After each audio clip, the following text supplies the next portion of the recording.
A long time ago, in a galaxy far, far away, the R36S console appeared, but the clones rose from the ashes of the nuclear fire. Their war for dominance on the marketplaces had raged for decades, but the final battle would not be fought in the future. It would be fought here, in our present, today.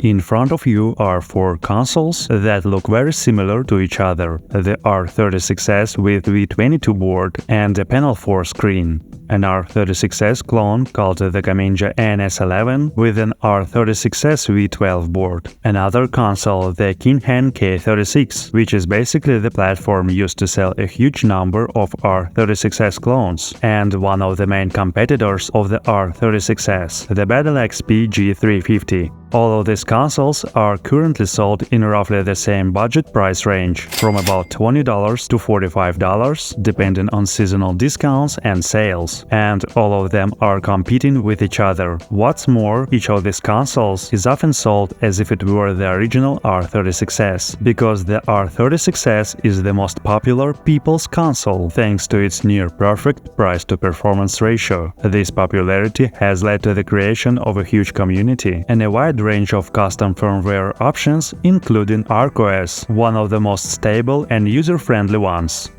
Because of the massive number of clones, an entire page has been created with verified stores, detailed descriptions, and photos of the different R36S clones. I highly recommend checking it out before buying your console.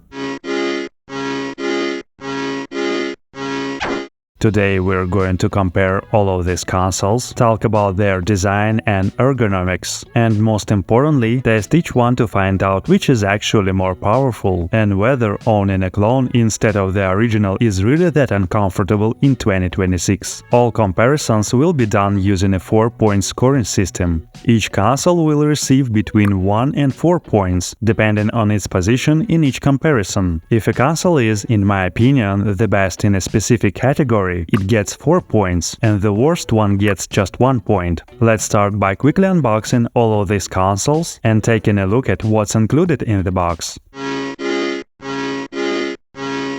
The R36S comes with a standard bundle, a charging cable, a screen protector kit, and a user manual. The K36 includes a manual as well, a USB card reader for microSD cards, and a charging cable, exactly the same bundle as in my previous standalone review of this console. Nothing has changed since then. The Gaminja console has a very unusual box design. At first glance, it's not even obvious that this is a handheld gaming console. Inside, besides the console itself, you get a charging cable, a short USB Type-A to USB Type-C adapter with a Wi-Fi dongle, which, as it turned out, does not work with ArkOS or dArkOS. You also get rubber caps for analog sticks and a manual. Now let's unbox the G350. This is the only console here that comes with the box sealed and wrapped. I really love and appreciate this small detail. Inside the box, you only get the console itself, a charging cable, and a manual. A very minimal bundle, but honestly, this one felt the best to me. It feels clean and intentional without extra stuff that, for me personally, is basically just trash. I don't even use screen protectors, although I understand that for some people this might be an important factor, since this video is purely subjective in terms of packaging quality and overall presentation. The G350 is the clear leader for me in this comparison. The R36S comes in second place. Its box looks better than the K36S, although I'd rate their included accessories as equal, and in last place, with just 1 point, is the ANS11, because the plastic insert inside the box literally fell apart, either due to age or during shipping. But I assume you did not come here to watch a packaging comparison, so let's talk about external details and design. We won't be focusing on specs, since all of these consoles use the same RK3326 processor with 1GB of RAM, but they ship with different firmware. We'll talk about that a bit later. I intentionally bought all of these consoles in black transparent matte plastic shells to make them easier to compare. From a tactile perspective, the G350 has the best plastic quality by far. It has a moderately textured surface, and in the hands it feels very solid and reliable, like a single unified piece. If you've ever used Anbernic consoles, you'll immediately understand what I mean. You can really feel the quality here. In third place, I'd put the K36. It has a slightly smoother texture. The console feels nice to the touch, but surprisingly, I actually like the plastic on the R36S more. By the way, the K36 has ergonomic grips on the back, which really sets it apart from the rest. In second place is the R36S, and it honestly surprised me. Compare it to my white unit, this one has much better build quality. Even the buttons don't rattle or make extra noise. The console is very well assembled and falls just a little short of the G350 in terms of overall tactile feel. And once again, in last place is the ANS11. It has the cheapest feeling plastic and the worst build quality. To be honest, this is exactly the level of quality I originally expected from the R36S, but I was wrong. Let's sum up the interim results. The G350 is still in the leading position. From a design standpoint, all of these consoles are very similar. Let's start by comparing the buttons and D-pads. I tested diagonal inputs on all the D-pads, and the worst one by far is on the ANS11. Diagonal directions register very poorly and inconsistently, while all the other consoles have good D-pads that are comfortable to play on. The face buttons on all consoles have roughly the same level of stiffness, but the sound they make when pressed is completely different. Let's listen together.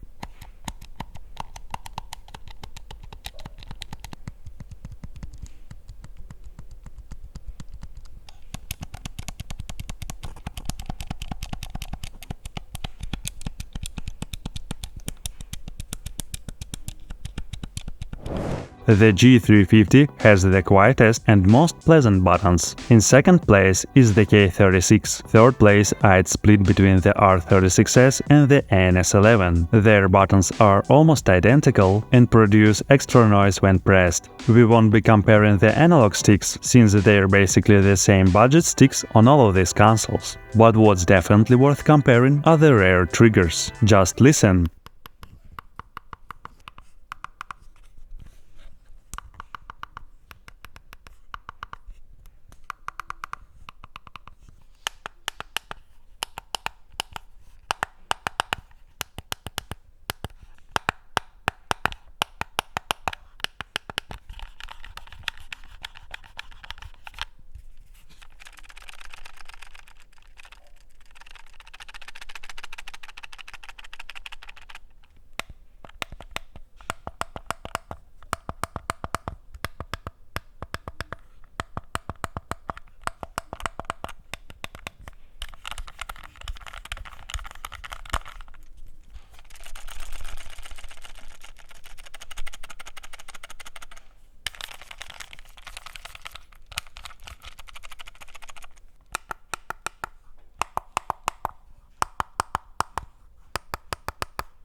For me, the clear winner here is the G350. In second place is the R36S, since its triggers don't make extra noise when you shake the console. Third place goes to the K36, although honestly, its trigger quality isn't much better than the ANS11. Based on all of that, let's assign the point. The G350 gets 4 points for design. Second place goes to the R36S, mainly because the console makes almost no noise when shaken. Third place is the K36, and the last place is the ANS11. You can see the interim results of the overall comparison on the screen right now. Now let's talk about firmware. In my case, all of these consoles came with unbranded and most likely low-quality SD cards that could fail at any moment. I had to replace all of them. The G350 ships with its own unique firmware. The K36 and ANS11 come with EmuELEC, while the R36S ships with ArkOS, which you'll have to reinstall anyway, and that's exactly what I did right away. On top of that, in light of recent developments, specifically the release of the new dArkOS firmware, which I recently covered in a separate video, this comparison takes a new and unexpected turn. The thing is, dArkOS can be installed not only on the G350, but also on some R36S clones, including both the K36 and the ANS11. It's actually fairly easy to do. If you want a separate step-by-step guide on how to install dArkOS on the consoles, be sure let me know in the comments. But of course, there were some surprises here as well. These consoles have an issue with mirrored and inverted analog stick behavior, which makes many games, for example on Nintendo 64 and PSP, uncomfortable to play. At the moment, this seriously limits usability.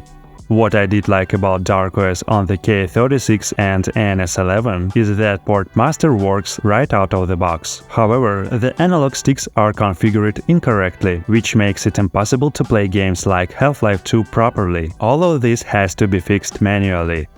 After that, I installed ArkOS for clones on these same two consoles, and while things seem to work okay at first glance, the entire PlayStation section is missing from the main menu. Portmaster games don't launch.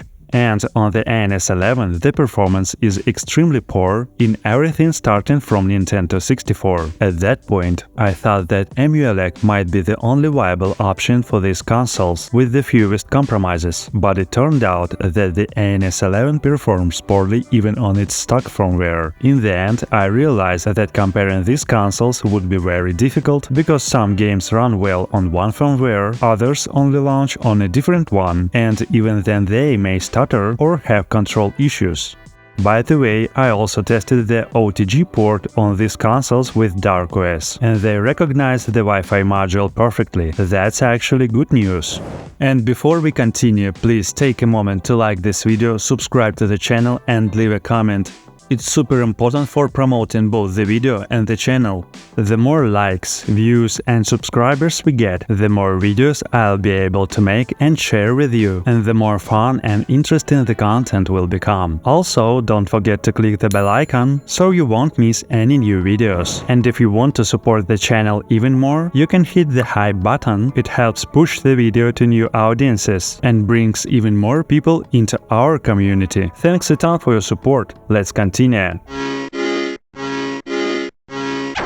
Let's take a look at how these consoles actually perform in games. All of these consoles handle basic systems perfectly, for example Game Boy Advance. Gameplay is comfortable and controls work very well across the board.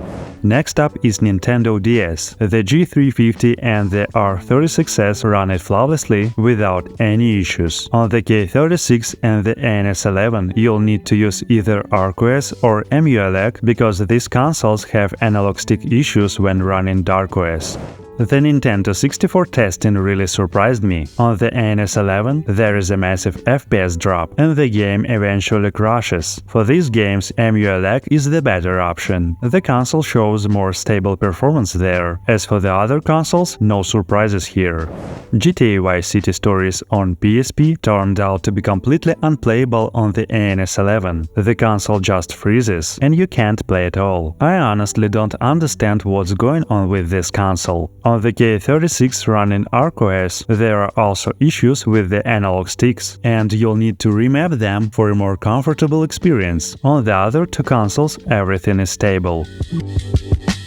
I also tried testing Half-Life 2, and as I mentioned earlier, the clones have problems with incorrect analog stick directions. Up becomes left and down becomes right. At the same time, the G350 works perfectly and even triggers built-in vibration when using the crowbar, which feels great. That's very cool and something the R36S doesn't have. After all the testing, it's time to hand out the points. Everything here is pretty predictable. The G350 gets 4 points for vibration feedback in Half-Life 2. The R36S gets 3 points for flawless performance. The K36 gets 2 points due to analog stick issues. And the ANS11 gets 1 point. It's easily the most problematic console. Now let's wrap up this clone war with the final results. In last place is the most mysterious clone, the Gaminja ANS11. It has a very poor D-pad, red early triggers and serious performance issues in games, even on the stock firmware. I'll remind you that this console is actively being sold as an R36S clone, which is documented on Reddit and on the Handheld's wiki page. In third place is the main representative and donor of all these clones, the K36. This console can work fine on its stock firmware and even runs fairly well on ArkOS for clones, but for me it still feels like a compromise. Unfortunately, it never received strong community support or active development like the original R36S did. In second place, with a large gap, is the original R36S. The quality of the newer R36S really surprised me in a good way. Compared to my white unit that I bought 2 years ago, the build quality has improved significantly. The buttons no longer rattle, and the matte transparent plastic feels much nicer than the old white shell. Overall, I can confidently say that this version of the R36S definitely gets my recommendation. And in first place, in my personal favorite, the G350.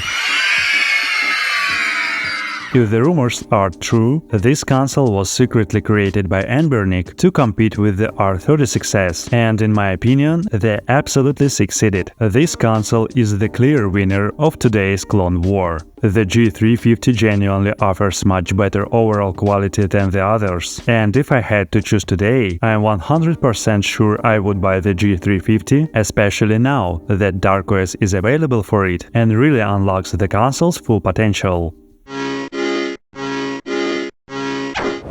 And the most important takeaway, I strongly do not recommend buying R36S clones. During testing, dealing with these consoles was pure misery. I wasted 2 days fighting their issues, and they completely sucked the soul out of me.